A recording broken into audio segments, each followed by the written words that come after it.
iyo wumvise ingano y'amafaranga abaterankunga ba Ukraine bayiha cyangwa se ukumva igiciro cy'ibikoresho bya gisirikare bayiha ikabijyana ku rugamba, bimwe muri byo bigahita bishwanyaguzwa n'Uburusiya, uhita wumva neza uburyo intambara ihenda.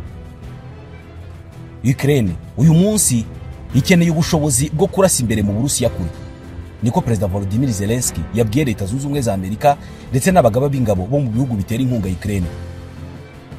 Ni mu biganiro bagiranye mu Budage, Uburusiya burasaba bwinginga ibihugu by'Uburayi na Amerika ngo bikureho amananiza yose arebana no gukoresha intwaro ibi bihugu byahaye Ukraine kugira ngo ishobore kurasa ku birindiro by'ingabo z'Uburusiya imbere cyane ku butaka bw'Uburusiya. Iyi nama ya Zelensky n'itsinda ry'ingabo z'ibihugu bifasha Ukraine yabereye mu kigo cy'ingabo z'Ubudage zirwanira mu kirere ahitwa Ramstein. Abayobozi b'ingabo baturutse mu bihugu 50 biza imbere mu gufasha Ukraine, haba mu kuyiha intwaro no kuyishakira ubundi bufasha hirya no hino ku isi, nibo bari bitabiriye ibi biganiro. Zelensky arasaba intwaro zo kurasa kure mu gihe Uburusiya bumaze iminsi bugaba ibitero bikica abantu benshi muri Ukraine. Uburusiya bwakajije umurego nyuma y'itariki ya 6 y'ukwa munani ubwo Ukraine yoherezaga ingabo mu gace ka Kursk mu Burusiya. Muri iki cyumweru bw'ingabo z'Uburusiya zagabye igitero kuri kimwe mu bigo bitorezwamo ingabo za Ukraine imbere muri Ukraine. Ni igitero kisha abantu 50, abandi babarirwa mu magana barakomereka. Mu gihe Zelensky n'abo basirikari bari muri ibyo biganiro, ingabo z'Uburusiya zagabye igitero ku mujyi witwa Pavlohrad, ni mu burasirazuba bw'agace kitwa Dnipropetrovsk. Kuvuga aya mazina biragoye. Ni igitero cyakomerekeyemo abantu 50. Tugomba kugira ubwo bushobozi bwo kurasa kure ku butaka bw'Uburusiya, atari ku butaka bwa Ukraine bwigaruriwe n'umwanzi, ahubwo ni ku butaka bw'Uburusiya, kugira ngo Uburusiya busunikirwe gushaka amahoro, niko Zelensky yavuze. Ati tugomba gutuma imijyi y'Uburusiya ndetse n'abasirikare b'Abarusiya batekereza ku byo bakeneye, amahoro cyangwa Putin. Ikibazo gisigaye ni ukumenya niba Zelensky ashobora kwemeza Perezida Joe Biden ko Amerika nayo igomba kwemera ko imbunda zayo zifashishwa mu gutera Uburusiya. Biden yemereye Ukraine kurasa mu Burusiya ikoresheje misile zitangwa na Amerika mu rwego rwo kwirwanaho gusa, apana mu rwego rwo gutera. Amerika yemereye Ukraine kurasa mu ntera itarenza aho ibisasu birasa Ukraine bituruka. Zelensky warashaka ko bamwemerera kurasa kure ku bikorwa remezo by'Abarusiya, agakorera Uburusiya nk'ibyo bakoreye Ukraine kuva mu kwezi kwa kabiri mu 2022. Ibihugu byinshi byayitabiriye byagaragaje ko Ukraine ikwiye guhabwa ubwo burenganzira bwo kurasa kure mu Burusiya, ibishobora gushyira igitutu kuri Amerika nayo ikabyemera. Minisitiri w'ingabo za Ukraine yavuze ko icy'ingenzi atari umubare w'ibihugu bishyigikiye ko Ukraine yemererwa kurasa mu Burusiya kure, ahubwo igikenewe ni umubare w'ibihugu byiteguye gutanga izo misile ziraswa mu Burusiya. Gusa avuga ko kugira ibihugu byinshi bishyigikiye iki gitekerezo bishobora kuzafasha mu gusunikira ibindi nabyo gutanga inkunga yabyo. Minisitiri w'ingabo wa Canada yitwa Bill Blair, we yavuze ko yizera neza ko ibihugu byinshi bigiye kujya inyuma y'iki gitekerezo bikagishyigikira. Canada yo nta misile zirasa mu ntera ndende ifite ngo ibe yaziha Ukraine. Bwana Blair yagaragaje ko ikintu cy'ingenzi Perezida Zelensky n'abaminisitiri be bagaragarije iyi nama ari uko igihugu cyabo gikomeje kwibasirwa n'ibisasu biremereye bikituraho biturutse mu birindiro n'ibigo bya gisirikare byo mu Burusiya. Ati dushyigikiye ibyo basaba by'uko umwanzi agomba gusangwa ahaherereye, ariko nanone ni icyemezo kigomba gufatwa n'abafatanyabikorwa bose uko bakabaye. Ukraine ubiri mu bikorwa byayo bya mbere byo kugaba igitero mu Burusiya kuva intambara yatangira. Ibyo yakoraga mbere byabaga ari ukwikingira kubera ko Uburusiya nibwo bwonyine bwari bwarateye. Ibyo ariko birimo kuba mu gihe ibitero bikomeye by'ingabo z'Uburusiya nabyo bikomeje gusenyagura imijyi itandukanye mu burasirazuba bwa Ukraine.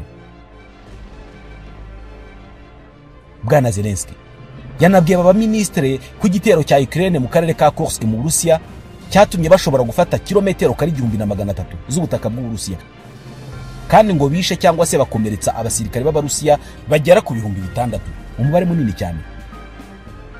Ariko ntabwo byakuyeho intego ya Perezida Vladimir Putin yo gufata umujyi wa Pokrovsk wo muri Ukraine. Ni umujyi utanga inzira za gari ya moshi zitwara ingabo za Ukraine ndetse n'ubundi bufasha bukenerwa ku rugamba.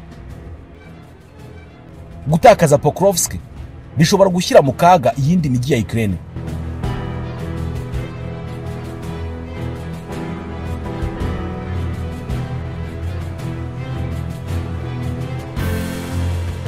Minisitiri w'ingabo wa Leta Zunze Ubumwe za Amerika Lloyd Austin yavuze ko kugaba igitero kuri Kursk byashyize Uburusiya mu mwanya w'ubwirinzi, ariko nanone byongereye umujinya wabwo. Ati turabizi ko ubugome bwa Putin bugera kure, kandi Moscow irakomeza gusatira cyane umujyi wa Pokrovsk. Yahise avuga ko Leta Zunze Ubumwe za Amerika zizaha Ukraine izindi miliyoni 250 z'amadolari yo kugura intwaro zirimo n'izirasa kure zikoresheje ikirere. Umunyamabanga wa leta Antony Blinken yavuze ko iyi nkunga nshya izaba irimo intwaro n'ibikoresho bikenewe byihutirwa, kandi bikubiyemo misile zirasa mu kirere ndetse n'uburyo bwo kurasa za rocket. Hazaba harimo kandi intwaro zifashishwa mu kwikingira ibisasu biraswa n'ibifaru, ndetse iyi nkunga irimo n'ibinyabiziga bitamenwa n'amasasu. Bwana Blinken yavuze ko iyi mfashanyo izagezwa kuri Ukraine bidatinze kugira ngo iki gihugu gishobore kwirwanaho muri iki gihe bavuga ko kimerewe nabi ku rugamba. Blinken yavuze ibi by'uko iyo nkunga igiye kwihutishwa nk'uburyo bwo guhumuriza Ukraine kubera ko inkunga baheruka guha iki gihugu yaratinze cyane. Yabanje gutambamirwa na bamwe mu badepite mu nteko ishinga amategeko ya Amerika. Ni nyuma y'igihe kirenga amezi 2 umushinga wo guha inkunga Ukraine wari umaze ugibwaho impaka cyane ku ruhande rw'abadepite b'abarepublika batashakaga ko Amerika itera inkunga Ukraine mu gihe nta musaruro ufatika bitanga, kandi na Amerika ubwayo ikaba ifite ibibazo byayo yakabaye ikemura. By'umwihariko abadepite b'abarepublika basabaga ko Biden n'ishyaka rye babanza kugaragaza ingamba zo guhangana n'abimukira bakomeje kwinjira muri Amerika banyuze ku mupaka wa Mexique mbere yo kujya gufasha abandi. Iyi nkunga yari miliyari 95 z'amadolari, yari ikubiyemo abarirwa muri miliyari 61 z'amadolari agenewe intambara muri Ukraine, aho muri ayo agera kuri miliyari 23 yari agenewe kugurwa intwaro n'ibindi bikoresho by'intambara. Bivuze ko izi ntwaro zizagurwa mu nganda zo muri Amerika zikoherezwa muri Ukraine. Ni indi nyungu kuri Amerika. Hano noneho ushobora kumva impamvu bavuga ko Amerika yungukira muri iyi ntambara. Icyo gihe ariko birashoboka ko aba badepite batambamiraga iyi nkunga kubera ko harimo n'amadolari agenewe Israel n'ibindi bihugu byo muri Aziya. Miliyari 26 z'amadolari zo zari zigenewe Israel, harimo miliyari 9 zari zigenewe ibikorwa by'ubutabazi. Andi madolari miliyari 8 yarayo guha ibihugu byo muri Aziya na Pacifique, harimo n'ikirwa cya Taiwan. Kera kabaye iyi mishinga y'amategeko yaje kwemezwa mu kwezi kwa 4 muri uyu mwaka. Nubwo iyi mishinga 3 yatowe, ariko umushinga wo kwemeza inkunga kuri Israel mu matora yakorewe mu nteko ya Amerika wagiweho impaka cyane. Abadepite 366 barawutoye, abandi 58 ntibawutora kubera ko batemeranya na Minisitiri w'Intebe Benjamin Netanyahu ku myitwarire ye mu ntambara na Hamas. Perezida wa Ukraine Volodymyr Zelensky wakunze kuvuga ko Amerika idatanze iyo nkunga ngo intambara arimo arwana n'Uburusiya ashobora kuyitsindwa. Icyo gihe yahise avuga ko iyi mfashanyo igiye kumufasha gukomeza intambara agatsinsura ingabo z'Uburusiya. Abasesenguzi bakurikirana iby'iyi ntambara bahise bihutira kuvuga ko ibigoye cyane ibyo ngibyo arimo avuga. Birasa naho bari bafite ukuri. Ubu hashize amezi atageze kuri 5 ahawe iyi nkunga, ariko ku rugamba ntabwo ibintu bimeze neza. Ubu yongeye gutakamba, none Amerika igiye kumwongera izindi miliyoni 250, kandi n'ibindi bihugu by'abaterankunga nabyo bikomeje kwisuganya ngo bimuha amafaranga. Mu mwaka ushize ikigo cy'ubushakashatsi bw'amahoro mpuzamahanga cya Stockholm muri raporo cyasohoye cyavuze ko ibihugu by'Uburayi byongereye intwaro bitumiza mu mahanga ku rugero rwa 47% mu gihe cy'imyaka 5 hagati y'ibihumbi 2018 n'ibihumbi 2022. Ibi byari mu myaka 2 ishize, ariko n'ubu niko bikimeze. Icyo gihe ibihugu bihuriye mu muryango wo gutabarana mu bya gisirikari OTAN byo mu Burayi byonyine byongereye cyane intwaro bitumiza mu mahanga bigera ku rugero rwa 65% muri iyo myaka 5. Iyi 65% yabazwe hakurikijwe intwaro byatumizaga mu myaka yari yabanje. Bitekerezwa ko intwaro zijya mu Burayi ziyongereye cyane kubera amakimbirane hagati y'Uburusiya na Ukraine n'ibindi bihugu byinshi by'Uburayi. Raporo y'uyu muryango igaragaza ko kuva intambara yo muri Ukraine yatangira, ibihugu by'Uburayi byinshi byifuje gutumiza intwaro mu mahanga. Amerika, Ubufaransa na Korea y'Epfo nibyo byatanze intwaro nyinshi mu bihugu bya OTAN mu Burayi mu myaka 5 ishize. Ni mu gihe Amerika, Polonye, Ubudage n'Ubwongereza byahaye Ukraine intwaro nyinshi mu myaka 2 ishize. Ariko izi ntwaro bahaye Ukraine ni izakoze zagiye ziva mu bubiko busanzwe buriho muri ibyo bihugu. Ikigo cy'ubushakashatsi ku mahoro mpuzamahanga cya Stockholm cyavuze ko harimo ibice 228 by'intwaro za rutura hamwe n'ibisasu bya rokete biyoborerwa kure bigera ku 5,000 byavuye muri Amerika, ibifaru 280 byavuye muri Polonye hamwe na misile zisenya ibifaru zisaga 7,000 zavuye mu Bwongereza, zose zagiye muri Ukraine. Mwibuke iyi mibare niyo mu mwaka ushize. Uyu munsi yarazamutse cyane. Hagati aho, nubwo ingano y'intwaro ziva muri Amerika zijya muri Ukraine ikomeje kwiyongera, ziracyari hasi cyane ugereranije n'intwaro Amerika yohereje mu bindi bihugu bine birimo Kuwait, Arabia Saudite, Qatar n'Ubuyapani. Kugera mu mwaka ushize, ibikoresho Amerika yatangaga muri Ukraine byarimo ibikoresho bya gisirikare bidateye imbere, kandi byinshi byari ibikoresho byakoreshejwe bitari bishya. Ni mu gihe ibindi bihugu bine twari tuvuzeho mu kanya byo byakiriye intwaro nshya zigezweho n'indege z'indwanyi ndetse na systeme zo kwirinda ibitero byo mu kirere. Ibi birasobanura impamvu Perezida Zelensky yakunze kumvikana atakamba asaba Amerika n'Uburayi intwaro zigezweho zishobora kumufasha kurasa mu Burusiya cyangwa se zishobora guhangana n'ibisasu Burusiya burasa muri Ukraine. N'uyu munsi niko bikimeze, ni nabyo yiriwemo mu Budage. Yakunze kumvikana asaba indege zigezweho ndetse n'ibifaru bishya apana guhabwa ibya kera. Izi ndege zigezweho murabizi aherutse kuzihabwa, imwe muri zo ihita ihanurwa. Nabwo mu ijambo yagejeje ku bagaba b'ingabo bo mu bihugu bitera inkunga igihugu cye, Bwana Zelensky yongeye gushimangira ko imbogamizi bagiye bagira ari uko inkunga bemererwa zibageraho zitinze, ibintu byaramaze kuba bibi cyane ku rugamba. Ibirebana no kwihutisha ibi bikoresho kandi byanasabwe na Minisitiri w'Ingabo w'Ubudage Boris Pistorius. Yavuze ko bikenewe cyane ko abemeye ubufasha kuri Ukraine babwihutisha ibintu bitaraba bibi cyane. Ikindi aba Minisitiri b'Ingabo biyemeje gukorera Ukraine ni ukuyiha misile nshya zigezweho, kubera ko ubu ngubu ngirimo irakoresha izo mu gihe cy'Abasoviete zo mu bwoko bwa S-300. Ibi bihugu birimo guha Ukraine izi ntwaro, ariko hari n'ubwoba bw'uko izo ntwaro inyinshi zizahita zisenywa n'Uburusiya nk'uko biherutse kugenda ku ndege za F-16 baherutse guha iki gihugu, ariko bidateye kabiri imwe muri zo ihita iraswa n'Uburusiya, irashya irakongoka. Nyamara ni indege igura miliyoni 63 z'amadolari.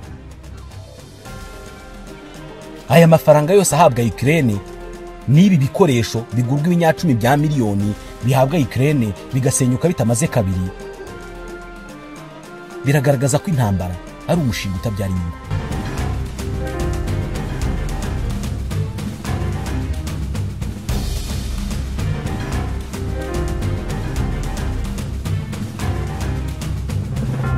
Nyuma yo kurangiza ibikorwa byo gushakisha no gutabara abantu mu kigo cyigisha iby'igisirikari kiri mu mujyi witwa Poltava wo muri Ukraine cyagabweho igitero cya misile n'Uburusiya, inzego zishinzwe ubutabazi muri Ukraine zavuze ko nibura abantu 55 aribo bapfuye, abandi 328 barakomereka.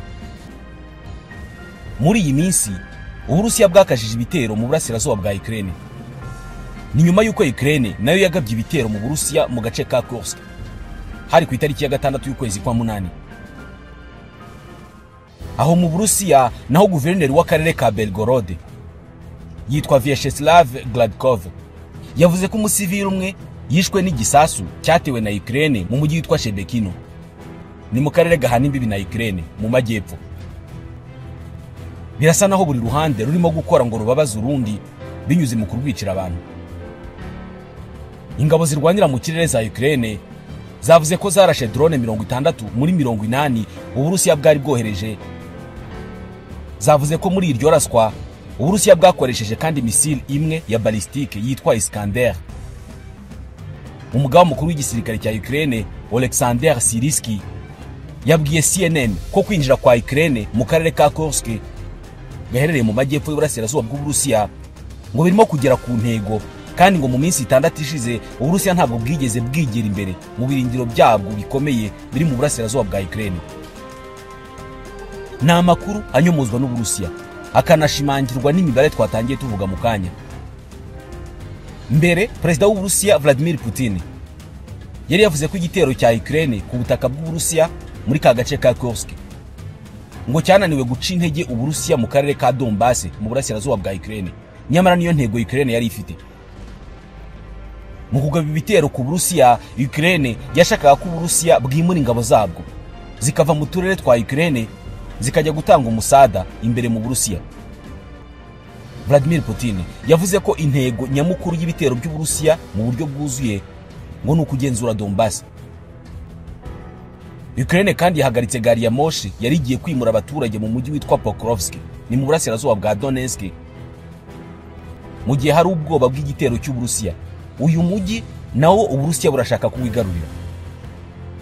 Ibi byatewe nuko ingabo z'Uburusiya ziri mu birometero 10 uvuye muri uyu mujyi. Ibintu byatumye abayobozi muri ako gace ka Ukraine bahamagarira abantu bagera ku 27,000 bagatuyemo guhunga.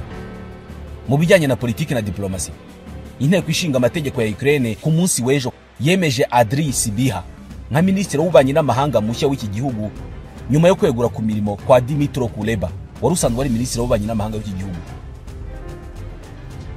Ni impinduka muri guverinoma ya Ukraine zibaye kimwe mu bintu birimo guhungabanya iki gihugu kuva Uburusiya bwakigabaho ibitero ku itariki ya 24 y'ukwa kabiri mu 2022. Ibitero byabyaye iyi ntambara turimo tuvugaho. Vladimir Putin yavuze ko Ubushinwa, Ubuhindi na Brazil akeneye ko biba umuhuza mu biganiro by'amahoro bishobora kubaho, kandi ko amasezerano abanza yabaye hagati y'Uburusiya na Ukraine mu byumweru bya mbere by'intambara ashobora kubishingiro ry'imishyikirano.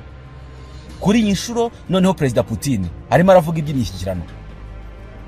Ubu harimo haratekerezwa amahoro, nyamara Amerika yashinja abasirikari 5 b'Abarusiya kugaba ibitero bikoresheje ikoranabuhanga ku bikorwa remezo by'abasivili muri Ukraine mu myaka yabanjirije ibitero by'Uburusiya muri iki gihugu. Ikomoza ku birego byo mu kwa gatandatu, Minisiteri y'Ubutabera muri Leta Zunze Ubumwe za Amerika yavuze ko umutwe w'ikigo cy'ubutasi cya gisirikare cy'Uburusiya wagiye ugaba ibitero bikomeye kuri internet kuri Ukraine guhera mu 2020. Ibi byanajyanye no gufatira ibihano bamwe mu Barusiya basanzwe bakorera cyangwa se baba muri Leta Zunze Ubumwe za Amerika. Dmitry Simes ni umunyamakuru akaba n'umusesenguzi w'inkuru za politike wakoreye muri Leta Zunze Ubumwe za Amerika igihe kirekire, akaba ari Umurusiya. Ndetse n'umugore we Anastasia Simes bashinjwe na Minisiteri y'Ubutabera ya Leta Zunze Ubumwe za Amerika icyaha cyo kunyereza amafaranga muri gahunda ebyiri zitandukanye zo kurenga ku bihano Amerika yafatiye Uburusiya kubera gutera Ukraine. Bashinjwe ko bahawe impano na televiziyo y'Abarusiya Leta Zunze Ubumwe za Amerika zafatiye ibihano kubera ibitero by'Uburusiya kuri Ukraine.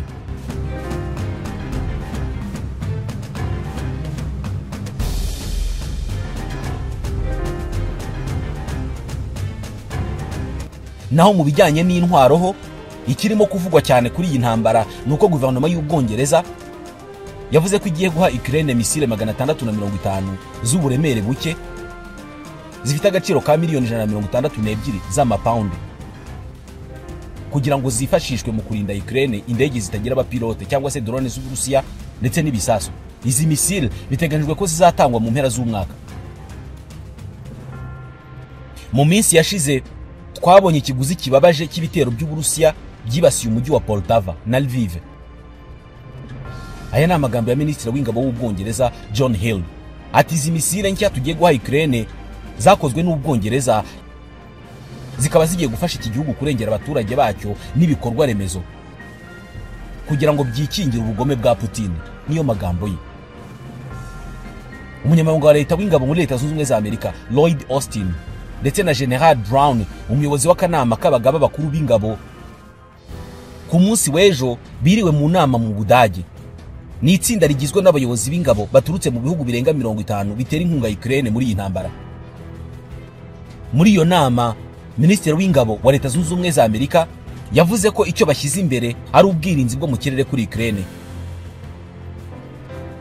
ndetse ngo bagiye gushyira ingufu mu kubaka inganda z'abanya-Ukraine zikora intwaro kugira ngo bizere neza ko Ukraine izabona ubufasha buhagije bwo kurinda ikirere cyayo mu gihe kirekire. Mu gihe imirwano ikomeje ndetse n'igitero gishya cy'ibisasu by'Uburusiya bikaba byarahitanye abantu benshi mu cyumweru gishize, Ukraine ikomeje gusaba isa n'itakamba Amerika ndetse n'abandi bafatanyabikorwa bayo kugira ngo bayihe izindi ntwaro ishobore kurinda ikirere cyayo ndetse inemererwe kurasa mu Burusiya ikoresheje intwaro zirasa kure izahabwa n'ibi bihugu. Iki kibazo hamwe n'ubundi bufasha Ukraine ikeneye kugira ngo irusheho kwirinda no kugaba ibitera imbere mu Burusiya nibyo biganirwaho ubwo abagize itsinda ryitwa Ukraine Defense Contact Group, itsinda ry'abayobozi bakuru b'ingabo mu bihugu bitanga ubufasha kuri Ukraine baganiraho mu Budage. Ikintu gikomeye Ukraine irimo gusaba usibye kuba guhabwa intwaro zirasa kure, iranasaba uburenganzira kuri ibi bihugu, uburenganzira bwo kwiyemerera gukoresha intwaro bayiha ikazirashisha kure mu Burusiya. Amerika izemerera Ukraine gukoresha misile zirasa mu ntera ndende ikarasa mu Burusiya. Kimwe mu byateye ingabo z'Uburusiya gutera Ukraine ni imyumvire y'uko ubuyobozi bwa Perezida wa Amerika Joe Biden bwatekerezaga kwagura ikoreshwa ry'intwaro za Amerika mu Burusiya bikozwe na Ukraine. Biragaragara cyane ko ubuyobozi bwa Perezida Biden burimo kwitegura kurushaho kwemeranya na Zelensky mu kumuha uburenganzira bwo gukoresha intwaro hafi ya zose za Amerika, harimo no kugaba ibitero mu Burusiya. Ni amagambo y'umuvugizi wa Minisiteri y'Ububanyi n'Amahanga y'Uburusiya Maria Zakharova. Mu cyumweru gishize Minisitiri w'Ingabo wa Ukraine Rustem Umerov yari Washington muri Leta Zunze Ubumwe za Amerika, ashyikiriza abayobozi ba White House urutonde rw'ibitero bishobora kuba mu Burusiya. Kugeza ubu ubuyobozi bwa Perezida Biden bwanze kwemerera Ukraine gukoresha intwaro za Amerika mu gusuka umuriro ku Burusiya.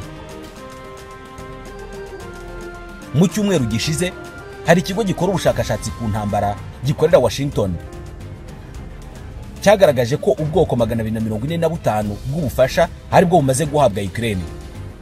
Muri bwo 36 bwahawe ibirindiro by'indege, naho ubundi busigaye bubu bw'amasasu, ibigo by'itumanaho, ibirindiro by'ingabo zirwanira ku butaka ndetse n'ibigo bishinzwe kuyobora ingabo. Ibiro ntaramakuru by'Abongereza Reuters byavuze ko abayobozi ba Leta Zunze Ubumwe za Amerika batavuzwa amazina ngo bavuga ko ubuyobozi bwa Perezida Biden bushobora gutangaza vuba ko buzaha Ukraine misile zikoreshwa n'indege zo mu bwoko bwa Joint Air to Surface Standoff Missiles cyangwa se JASM. Ni misile ziraswa hifashishijwe indege zo mu bwoko bwa F-16. Izi misile zifite ubushobozi bwo kurasa mu birometero hagati ya 370 n'igihumbi. Izi misile kandi zizafata amezi kugira ngo zigere kuri Ukraine, niko abahaye amakuru Reuters bavuga.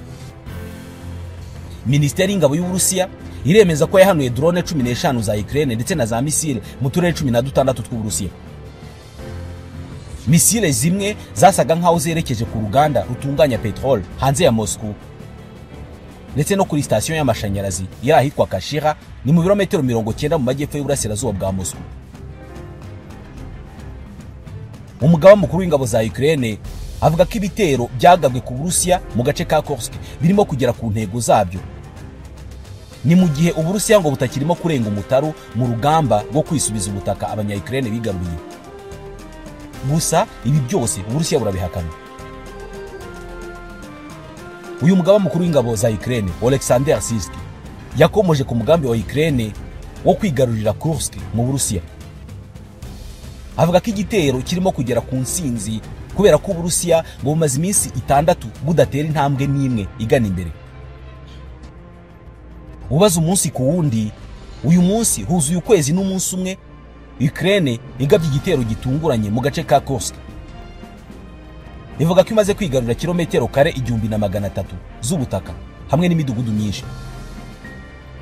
Abayobozi bakuru mu gisirikare cya Ukraine bavuga ko iki gitero cyari mu rwego rwo kugabanya umuvuduko w'Uburusiya ugana mu mujyi wa Pokrovsk, umujyi mwiza wo gufata ku Burusiya kubera ko ni umujyi uzabafasha gucunga umutekano wa Donetsk no kongera ubutaka bigaruriye mu burasirazuba bwa Ukraine. Syrskyi aganira na CNN yavuze ko Ukraine irimo gukora ibishoboka byose kugira ngo idatakaza Pokrovsk. Ati mu minsi 6 ishize umwanzi ntabwo yigeye imbere nibura na metero imwe mu cyerekezo cya Pokrovsk. Ati mu yandi magambo amayeri yacu arimo aragera ku ntego. Kuwa kane Perezida w'Uburusiya Vladimir Putin yavuze ko igitero cya Kursk cyananiwe kudindiza gutera imbere k'Uburusiya muri Ukraine, kandi ngo ni icyemezo cyagize uruhare mu guca intege ubwirinzi bwa Ukraine muri Donetsk. Abasesenguzi mu bya politike baravuga ko Uburusiya bwimuye abasirikari bake bava mu burasirazuba bwa Ukraine berekeza Kursk, aho ingabo zabwo zishyigikiwe n'abasirikare ndetse n'abarwanyi b'Abaceceni. Nyamara mu kugaba iki gitero Ukraine yari igamije ko Uburusiya bukura ingabo zabwo hafi ya zose mu mijyi bwigaruriye muri Ukraine bukazohereza muri Kursk. Vladimir Putin yemeje kandi ko Uburusiya bukomeje kwegera imbere muri Pokrovsk. Avuga ko bwafashe imidugudu mito mito iri mu burasirazuba bwa Pokrovsk ndetse n'ahitwa Mirnoharad bituranye. Na makuru avuguruzanya, buri ruhande ruravuga ko rurimo kugera ku nsinzi, urundi rukabinyomoza. Mu gihe Ukraine ishaka kwemererwa gukora ibitero bya gisirikare imbere mu Burusiya ikoresheje intwaro z'Abanyamerika, ingabo zayo zirwanira imbere muri Ukraine mu burasirazuba biremezwa ko zimerewe nabi n'Abarusiya.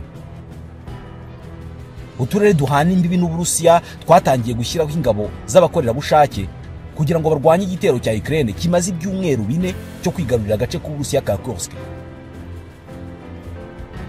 Moscow cyangwa se Uburusiya bwakomeje kurwanya ko habaho kongera kohereza abasirikare ba Ukraine ku butaka bw'Uburusiya mu rwego rwo gukaza umutekano ku butaka bwabo.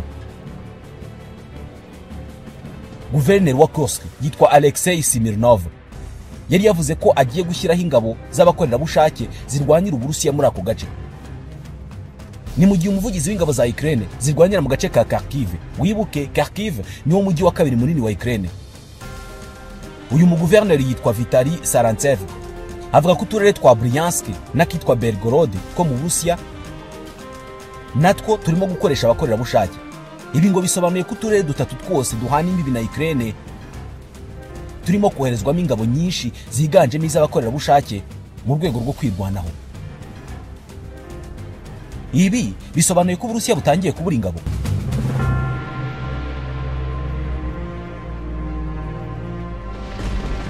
Uburusiya bwasaga nkaho bwohereje imitwe mike i Kursk nk'uko byatangajwe mu cyumweru gishize, hashingiwe ku midugararo yari ku mupaka ndetse n'urwego iki gitero cyagoyeho inzego zishinzwe umutekano imbere mu Burusiya. Perezida wa Ukraine Volodymyr Zelensky yabwiye NBC ko Uburusiya bwohereje abasirikari 60,000 bava muri Ukraine berekeza Kursk. Aha yashaka kwemeza ko bageze ku nsinzi yo gusunikira Uburusiya gukura ingabo muri Ukraine zigasubira iwabo gutabara ubutaka bwabo. Ni mu gihe cy'umweru kimwe mbere yaho umugaba mukuru w'ingabo za Ukraine Oleksandr Syrskyi yari yavuze ko abasirikare Uburusiya bwakuye muri Ukraine bukabohereza muri Kursk ari 30,000. Harimo kunyuranya hagati y'umugaba w'ingabo za Ukraine na perezida. Imbaraga zo kwirwanaho z'Uburusiya zirasa nk'izirimo kudindiza kwegera imbere kwa Ukraine. Bivuga ko Ukraine yafashe umudugudu umwe witwa Nizinaya Parovaya uri mu majyaruguru y'ahitwa Suza muri iki cyumweru gishize cyose. Ni mu gihe kandi ingabo z'Uburusiya zashoboye kwigarurira ahitwa Ulanok ni mu majyepfo y'uburasirazuba bwa Suza. Hagati aho ingabo z'Uburusiya zakomeje kwerekeza amaso yazo kuri Pokrovsk, ni umujyi wo mu burasirazuba bwa Donetsk. Aka gace ka Ukraine kibanzweho n'Abarusiya kuva muri Gashyantare bakimara gusubika urugamba rwo muri Avdiivka.